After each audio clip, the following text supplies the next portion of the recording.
Welcome to the Explainer. Today, we're cracking open the field guide for something we all go through.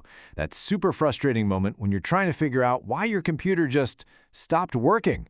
Let's get right into it. Ah, yes, the universal cry for help we've all shouted at a screen, right? That moment of just pure frustration. You know, it feels so random when it happens, but here's the secret. It's almost never random. The real key is knowing how to classify the problem, and that's exactly what this guide is all about.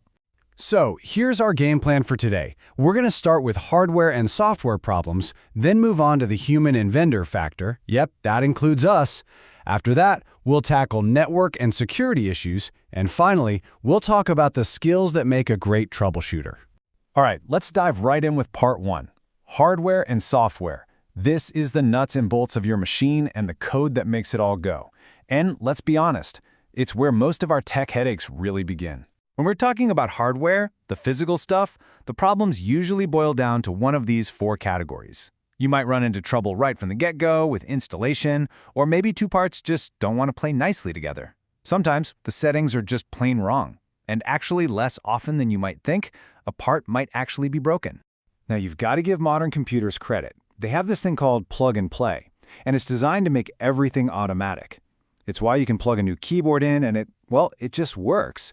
But, and this is a big but, it doesn't always nail the software settings perfectly, which is why those tricky configuration problems can still pop up. So, if you think you've got a hardware issue, here's a quick troubleshooting playbook.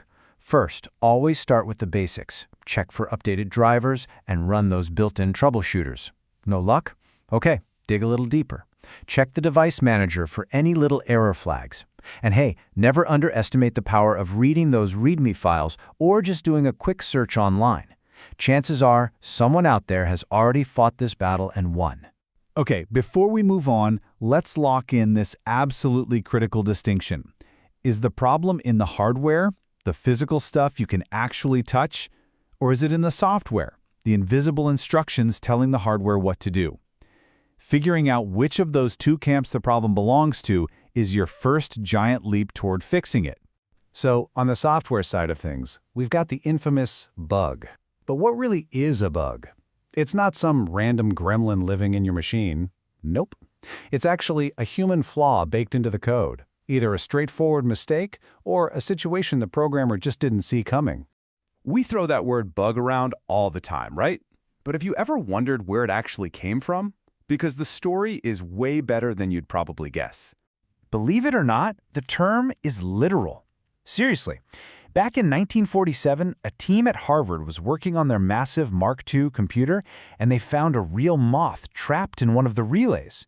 They actually taped it into their logbook with the note, "First actual case of bug being found." And just like that, a legendary piece of tech slang was born. So how do companies get rid of these bugs? Well, they push out updates, and you can actually read the story of what they're doing just by looking at the version numbers. A jump from, say, 2.0 to 2.1 usually means they've added new features. That third number, like in 2.11, that's often just a small patch to fix a specific bug. And something like an SP1 or Service Pack, that's basically a big bundle of all those fixes rolled into one. Okay, so we've looked at the tech itself.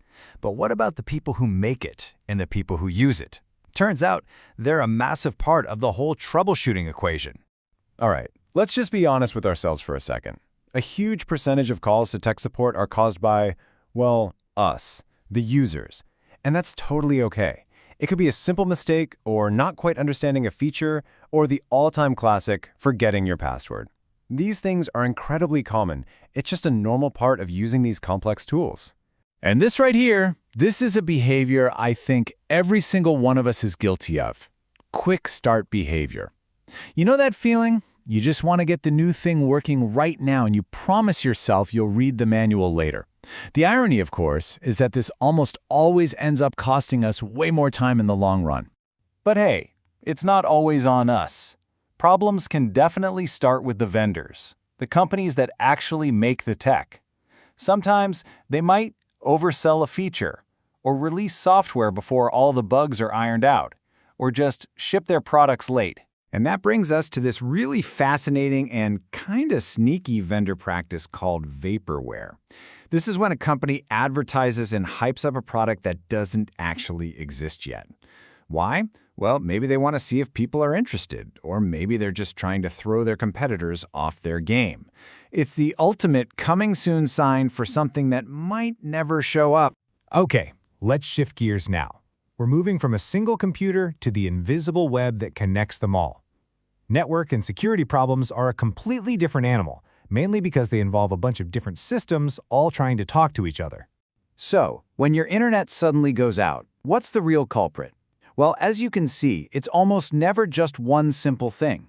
It's usually this tangled mess of hardware, like a faulty router, software glitches, and yeah, those tricky configuration settings again.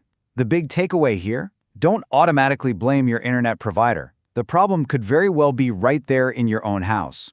And of course, you can't talk about networks without talking about security. Honestly, preventing a problem is always the best fix. This is your basic digital hygiene checklist. Keep your software updated to patch those security holes, run good anti-malware, be super skeptical of weird emails, and please, I really can't say this enough, use strong, unique passwords for everything. So we've broken down hardware, software, user, and network problems. But what's the one skill that really ties all of this together? What's the secret sauce of a good troubleshooter? And here it is. This is the single most important takeaway from our whole field guide. A great troubleshooter doesn't have every single answer memorized. No way. What they have is a mental framework, just like this one, that lets them correctly categorize any problem that comes their way. Is it hardware or software? Is it a user mistake or a network glitch? Once you can accurately name and classify the problem, you are already halfway to finding the solution. And that leaves us with one final thought to chew on. After everything we've looked at today, from broken hardware to simple human misunderstandings, what do you think is ultimately more important for solving tech problems? Is it deep technical knowledge, or is it the ability to listen, communicate, and understand people? Something to think about.